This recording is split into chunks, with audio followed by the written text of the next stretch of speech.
ওরা আমার ছেলেটাকে কত কষ্ট দিয়ে মেরেছে, ওরা যদি আমার ছেলেটাকে গুলি করে মারত তবু তো আমার কিছু মনে হতো না। যে গায়ে আমি কোনোদিন কাউকে হাত দিতে দিই নাই, জোর গায়ে দাগ হবে, সেই গাটাকে ও তো কত কত বিক্ষত করে নিয়ে গেছে।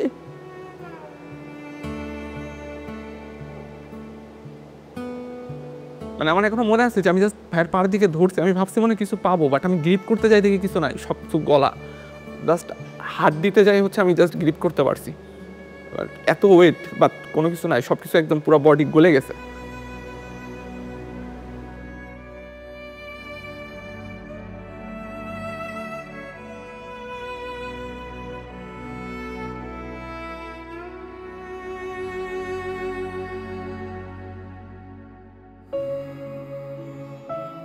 আমি দেশ নিয়েও ভাবতো, ও সবসময় দেশের কথা চিন্তা করতো। আমি জানি না ওই স্ট্যাটাস আমি নিজেও পড়েছি, সারা দেশবাসী পড়েছে। ওই স্ট্যাটাসের মধ্যে কি এমন ছিল ওদের এত গায়ে লাগছিল আমি জানি না। ও হয়তো দেশের সাধারণ মানুষের জন্য লিখেছিল। ও তো চলে গেছে, তিস্তা নদীর পানির সমাধান কি হয়েছে? হয় নাই। কিন্তু কেন লিখছিল আর কেনই বা ওকে এত নির্মমভাবে জীবন দিতে হয়েছে আমি জানি না। 6 তারিখ হচ্ছে সকাল সম্ভবত 9:30টার দিকে বাস ছিল ভাইয়ার। তো বাসে হলে আসতে আসতে প্রায় 4:30টার মতো বেজে গেছিল। তো আম্মু আর কি খাবার দিয়ে দিয়েছিল ভাইয়াকে। তো ভাইয়া ওইগুলা খেয়ে দিয়ে একটু রেস্ট নেওয়ার জন্য আর কি বিছানায় বসছে। তো এর মধ্যে আর কি ভাইয়ার হচ্ছে কাছের বন্ধুরা ভাইয়ের ব্যাচেরই তো এরকম এসে ভাইয়াকে বলছে যে বড় ভাইরা তোকে ডাকছে, একটু উপরে আয়, আর সাথে ল্যাপটপ আর মোবাইলটা নিয়ে আয়। ভাইয়া তখন শুনে বলছে কি ব্যাপার, মানে কোনো সমস্যা? তো বলছে আরে আয় উপরে আয়, আসলেই মানে জানতে পারবি। তাকে মেনলি ডেকে নেয়, সে আমাদের ইন্ডিয়া বাংলাদেশের যে ডিপ্লোম্যাটিক সম্পর্ক ফেনী নদী নিয়ে মেনলি একটা পোস্ট করে, যেটা ছাত্রলীগের তখনকার যারা নেতাকর্মীরা ছিল তাদের এটা খুব গায়ে লাগে। তো রুমে ডেকে নেওয়ার পর থেকে তাকে বিভিন্ন প্রশ্ন করা হয়, জিজ্ঞাসাবাদ করা হয়, তার ফোন চেক করা হয়, তার ল্যাপটপ চেক করা হয়। এবং তারা যখন তার ফোনে বা ল্যাপটপে তেমন কিছু মানে সলিড কিছু যখন না পায়, তো তারা যেটা সন্দেহ করে যে সে হয়তো অনেক কোনো কিছু হাইড করছে, তাকে তারপর ফিজিক্যালি টর্চার করা শুরু করা হয়। তাকে থাপ্পড় দেওয়া হয়, স্ট্যাম্প নিয়ে আসা হয় পাশের রুম থেকে, স্ট্যাম্প দিয়ে মানে অমানসিকভাবে খুব বেশি হিট করা হয় এবং একটা পর্যায়ে যে স্ট্যাম্প ভেঙে যায়। এর কিছুক্ষণ পরে আবার আরেকটা স্ট্যাম্প নিয়ে তাকে মারা হয়। তো সে একটা সময় পর সে যে মাটিতে লুটিয়ে পড়ে, সে বমি করে। আম্মু আসলে ওই টাইমে মোটামুটি 9:30টার দিকে হচ্ছে কয়েকবার কল দেওয়ার চেষ্টা করে, কিন্তু আম্মুর কল হচ্ছে ধরে নাই। তো আম্মুর কল না ধরার পরে হচ্ছে আম্মু আমাকে কয়েকবার এসে হচ্ছে বলছে যে কী ব্যাপার, হচ্ছে ভাইরে কল দিতেছি, কল ধরতেছে না কেন? তারপরে হচ্ছে 10:30টার দিকে আবার বলতেছে ভাইয়া কল ধরে না। তখন আব্বু অলরেডি ঘুমায় গেছে। তখন আর কি আমি হচ্ছে একটু চেক করতে গেলাম যে দেখি ভাইয়ার হচ্ছে ফেসবুকে অ্যাক্টিভ আছে কিনা, বা হচ্ছে ব্যাপার কি হচ্ছে ভাইয়ার কোনো রুমমেটের নাম্বার পাওয়া যায় কিনা। তো তখন আর কি ঢুকতে যেয়ে দেখি ফেসবুকে অ্যাক্টিভ, আর আমি ভাবলাম যে যেহেতু ফেসবুকে অ্যাক্টিভ আছে মনে হয়, তার মানে হয়তো মোবাইলটি চালাইতে মনে হয় ঘুমায় গেছে, যেহেতু অনেক টায়ার্ড। তো এই কারণে আম্মুকে বললাম যে যেহেতু জার্নি করে গেছে তো মনে হয় টায়ার্ড, এই জন্য মনে হয় ঘুমায় গেছে। তো এর মধ্যে আর হচ্ছে ওই দিন রাতে আর হচ্ছে আমাদের সাথে কোনো কথা হয় নাই। তাকে মোটামুটি মারতে মারতে তার তলপেটে হিট করা হয়। মৃত্যুর পর আমরা যেটা পরে দেখিয়েছিলাম তার বাড়িতে, তার পুরা 2 হাত 2 পা একদম কালছিটে পড়ে গিয়েছিল। তাকে শরীরে এমন কোনো জায়গা নেই যেখানে তাকে হিট করা হয় না। একটা পর্যায় পর সে যখন একদম খুব বমি করে ফেলে, তাকে ওয়াশরুমে নিয়ে ওয়াশ করা হয়, এরপর আবার রুমে নিয়ে মারা হয়। এই মারের মাঝখানে সে আমাদের যারা ব্যাচমেট ছিল, যাদেরকে সে চিনত, ইভেন তার রুমমেটও ছিল এর মধ্যে, তাদেরকে বিভিন্নভাবে রিকোয়েস্ট করে এবং কনভিন্স করার চেষ্টা করে যে সে আসলে কোনোভাবে কোনো কিছুর সাথে জড়িত না। পরিস্থিতি যখন খুব বেশি খারাপ হয়ে যায়, তারা ফাহাদকে ওয়াশ করে 2011 থেকে 2005 নাম্বার রুমে নিয়ে যায় চ্যাংদোলা করে। 2005-এ নেওয়ার পর তারা ছাত্রলীগের তখনকার নেতাকর্মীরা ঠিক করে যে তাকে যে করেই হোক মানে ডাক্তারের কাছে বা মেডিকেলে নিতে হবে।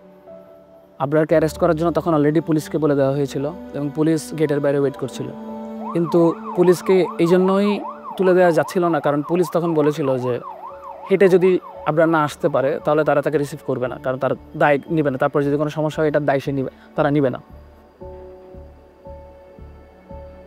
ফাহাদকে যখন 2005-এ নিয়ে আসা হয় তার আগেই ম্যাক্সিমাম যারা তাকে বেশি মেরেছিল তারা অলরেডি নিচে নেমে যায়, কারণ তারাও দেখছিল যে তার আসলে অবস্থাটা খুব ক্রিটিক্যাল।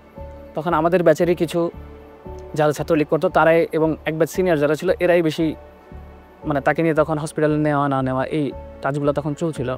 তো সে যখন সিঁড়ির ল্যান্ডিংয়ে পৌঁছায় তখনই সে বলে যে ওকে নিয়ে আর টানাটানি না করতে একটু পানি খেতে চাই।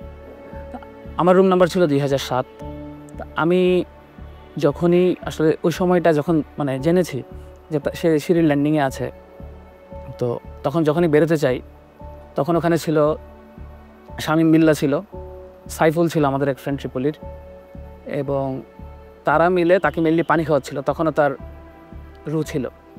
তা আমি আবার আমার রুমে ঢুকে ওই রুমে 2011-তে থাকা একজন প্রত্যক্ষদর্শী ছিল মোর্শেদ, তখন সে বলে আমাকে যে আসলে তার অবস্থা ভালো না। এর কিছুক্ষণ পর আমি ল্যান্ডিংয়ের ওখানে যখন পৌঁছে তখন আবরারের তখন অলরেডি হুঁশ নাই। তো তার তখনও এক্সটার্নাল কোনো ব্লিডিং ছিল না, বাইরে কোনোভাবে কোনো ব্লিডিং ছিল না, কিন্তু তার তখন সে সেন্স ছিল না। তা আমরা ভাবি যে সে বেহুশ হয়ে গেছে হয়তো। তাকে আমরা 3-4 জন মিলে আমরা সিপিআর দিই। তাকে সিপিআর দেওয়ার সময় তার মুখ থেকে যে আওয়াজ বেরোচ্ছিলাম ভেবেছিলাম হয়তো কফ আটকে গিয়েছে। তো বসে তারপর কিছুক্ষণ পিঠের উপর বাড়ি দিতে থাকি, হয়তো ভাবি যে আসলে কফটা ক্লিয়ার হবে। এর কিছুক্ষণ পর ডাক্তার আসে। ডাক্তার যখন আসে তখন আমরা বারবার রিকোয়েস্ট করতে থাকি যে ওকে আমরা হাসপাতালে তাড়াতাড়ি নিয়ে যাই। আমি সেদিন রাতে ইমার্জেন্সি ডিউটিতে কর্মরত ছিলাম। তো রাত আনুমানিক 3টার দিকে আমি স্টুডেন্টের পক্ষ থেকে একটা কল পাই ল্যান্ড ফোনে, এবং আমাকে বলে যে একজন ছাত্র খুব অসুস্থ, আপনি একটু তাড়াতাড়ি হলে আসেন। অ্যাম্বুলেন্সে করে আমি শেরেবাংলা হলে যাই। যাওয়ার পরে আমি শেরেবাংলা হলের প্রথম তলা এবং দ্বিতীয় তলার মাঝখানে সিঁড়িতে আবরার ফাহাদকে ওখানে রেখে রাখা সহ অবস্থায় দেখতে পাই। পরে আমি তাকে পরীক্ষা নিরীক্ষা করার পর আমি দেখতে পাই যে সে মৃত, এবং পরীক্ষার সময় তার যখন পালস ব্লাড প্রেশার যখন চেক করি তো তখন দেখি যে তার শরীরের মধ্যে অনেক আঘাতের চিহ্ন। পরে এখানে তার কাপড় চোপড়ও দেখলাম যে ভিজা, এবং পুরা শরীর তা একদম ঠান্ডা হয়ে গেছে। পরে আমি যখন নিশ্চিত হলাম যে সে মারা গেছে, আমি ছাত্রদেরকে বললাম তো সে তো বেঁচে নাই। এই কথা বলার সাথে সাথে আমার আশেপাশে যে সমস্ত ছাত্ররা এতক্ষণ ভিড় করেছিল সবাই যার যার মতো পালিয়ে চলে গেল। কিছুক্ষণ পরে তখন তৎকালীন একজন ছাত্রনেতা সে ওখানে আসে এবং আমাকে পরিচয় দিয়ে আমার সাথে কথা বলতে শুরু করে। বলে যে এই আবরার ফাহাদের অনেক শ্বাসকষ্ট ছিল, তো সে হঠাৎ করে অসুস্থ হয়ে পড়ছে, তো আপনি তাকে মেডিকেলে নিয়ে যান। তা আমি তাকে বললাম যে দেখো সে তো মারা গেছে, তাকে আমি মেডিকেলে নিয়ে কী করব। মেডিকেলে তো আমি তাকেই নিব যে অসুস্থ, যার চিকিৎসা দরকার। পরে আমি হলের প্রভোস্ট স্যারকে ফোন দিই এবং ডিএসডব্লিউ স্যারকে ফোন দিই। ইতিমধ্যে ছাত্ররা যখন দেখছে যে আমি তাকে নিচ্ছি না, ওরা নিজেরা গিয়ে অ্যাম্বুলেন্স থেকে ট্রলিটা নামায় নিয়ে এসে তারা নিজেরাই আবরার ফাহাদকে ট্রলির উপর উঠে নিচতলায় করিডোরের সামনে তাকে রাখি। In the mean time DSW sir চলে আসেন, প্রভোস্ট স্যারও চলে আসেন। ওনাদেরকে আমি বললাম যে দেখেন ও তো মৃত। তো তখন পুলিশকে ফোন দেওয়া হয় এবং চকবাজার থানা থেকে পুলিশ চলে আসে অল্প সময়ের মধ্যে। আসার পরে পুলিশ তাকে নিয়ে তার সুরত হাল রিপোর্ট করে।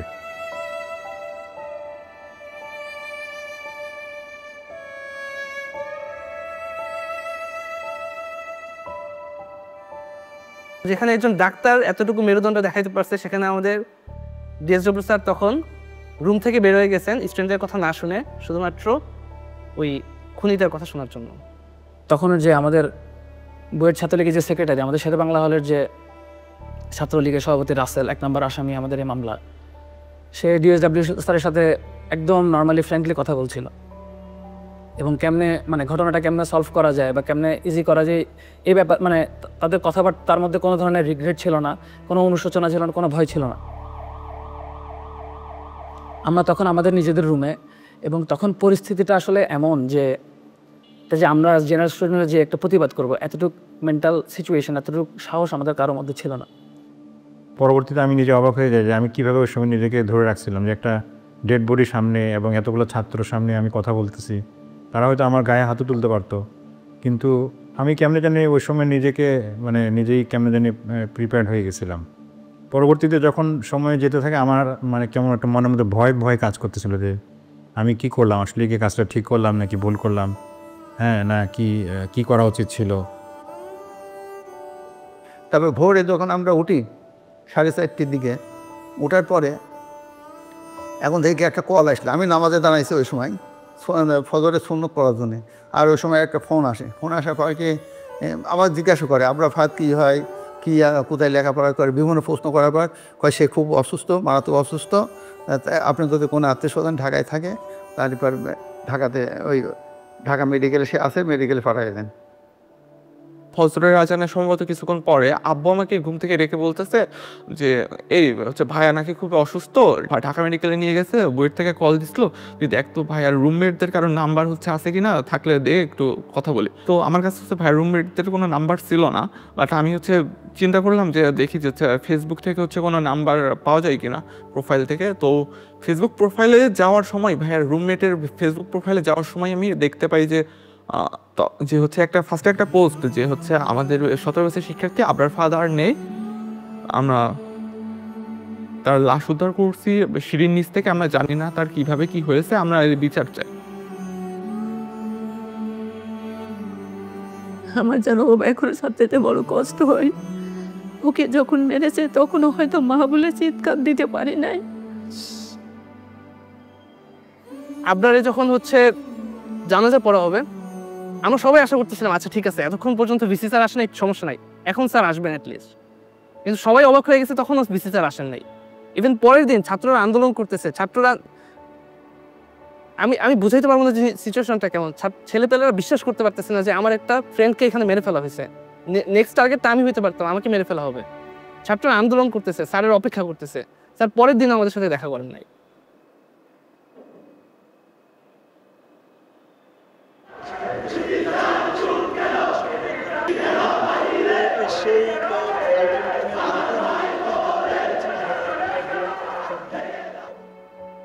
ইভেন আমরা একটা মিটিং করি ভিসি স্যারের সাথে তখন 11 অক্টোবর।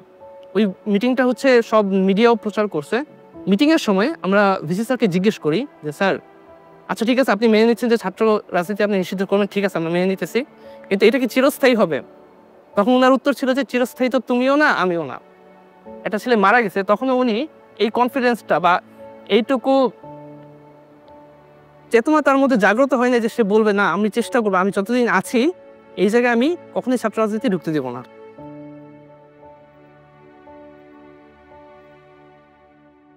আমার জানা মতে প্রত্যেকটা পাবলিক বিশ্ববিদ্যালয়ে একটা টর্চার সেল ছিল। কি ধরনের একটা শিক্ষা প্রতিষ্ঠান গড়ে উঠতে পারে যেখানে তার মধ্যে টর্চার সেল থাকাটা তার একটা আবশ্যক অংশ? আমাকে যদি প্রশ্ন করেন যে আপনার আসলে অপরাধটা কি, তাকে কেন এভাবে হত্যা করা হয়েছে, প্রথম পয়েন্ট যেটা আসবে সেটা হলো সে বাংলাদেশের স্বার্থ বিরোধী যে কাজগুলা গত সরকার করতো, গত আওয়ামী লীগ সরকার যে কাজগুলো করেছে তার প্রতিবাদ করা, তার নাম্বার 1 পয়েন্ট। ধর্ম পালন আর দেশের স্বার্থে কথা বলার বাইরে আসলে আপনার ফাদার আর কোনো অপরাধ ছিল হচ্ছে কাইন্ড অফ, যদি বলি এই বাংলাদেশে জন্ম নেওয়া, কাইন্ড অফ জিনিসটা আসলে এরকমেরই হয়ে গেছে, আর বইটা ভর্তি হওয়া।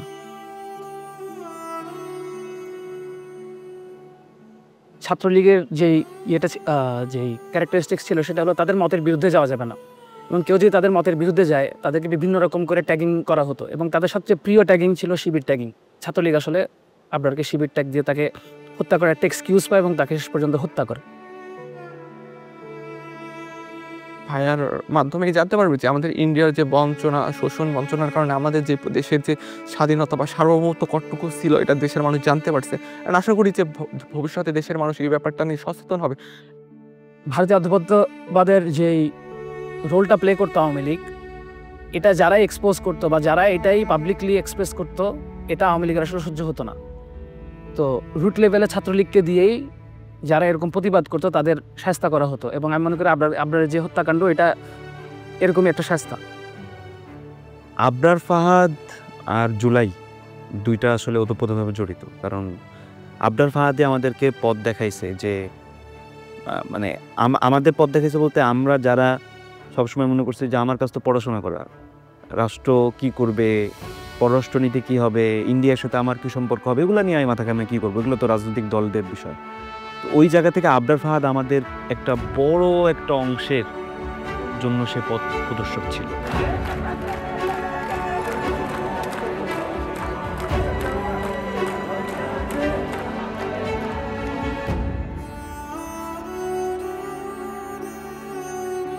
ওরা বলে যে আমাদেরকে আবরার পথ দেখায় দিয়ে গেছে, এটা মনে হয়তো হয়তো আল্লাহ তাআলারই ইচ্ছে এটা। তো আমাদের এই ভারতীয় অধিপত্যবাদ এবং আওয়ামী ফ্যাসিজমের এগেনস্টে এবং এই ছাত্রলীগ যে একটা সন্ত্রাসী সংগঠন, সেই সন্ত্রাসের এগেনস্টে কথা বলার পর্যন্ত পৌঁছাতে অ্যাকচুয়ালি আবরার ফাহাদকে জীবন দিতে হয়েছে।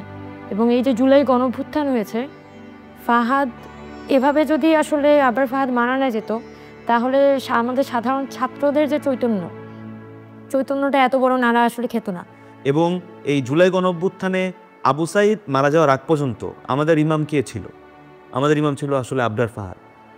এই অবদানের ফলেই কিন্তু এই অভ্যুত্থানের ক্ষেত্র প্রস্তুত হয়েছে। সেই প্রেক্ষাপটটা আমাদেরকে ভুললে চলবে না, এবং এই প্রেক্ষাপটটা মনে রাখতে হবে আমাদের ভবিষ্যৎ বংশধরকে, যাতে এই রকম আর পরিস্থিতি সৃষ্টি না হয়। 6 বছর আমাকে ছেড়ে চলে গেছে, মনে একবার মনে হচ্ছে না যে আমি আমাকে ছেড়ে চলে আসছি।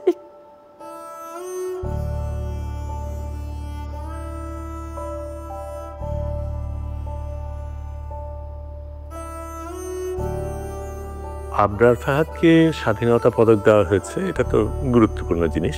স্বাধীনতা পদক আমাদের সর্বোচ্চ পদক নাগরিকের জন্য। আমি তাকে মুক্তিযোদ্ধা বলবো, কারণ সে দেশের জন্য প্রতিবাদ করেছে, দেশের জন্য লড়াই করেছে। একটা মেধাবী ছেলে বেড়ে উঠছিল, তার কত স্বপ্ন ছিল, আমাদের কত স্বপ্ন ছিল, সেই সব হারিয়ে গেছে। সেটাকে তো একটা পুরস্কার দিয়ে সেটা করা যাবে না। তবে এটাকে যে স্বীকৃতি দেওয়া হয়েছে সেটা আমি সাধুবাদ জানাই। সবচাইতে ভালো স্বীকৃতি কিনা আমি জানি না। আমি মনে করি যদি সত্যিকার অর্থে আমরা দেশটাকে বদলাতে পারি, এমন একটা দেশ গড়তে পারি যেখানে আরেকবার আবরার ফাহাদের মতন আরেকজন জান দেবে না, সেটাই হবে তার জন্য সবচেয়ে বড় পুরস্কার।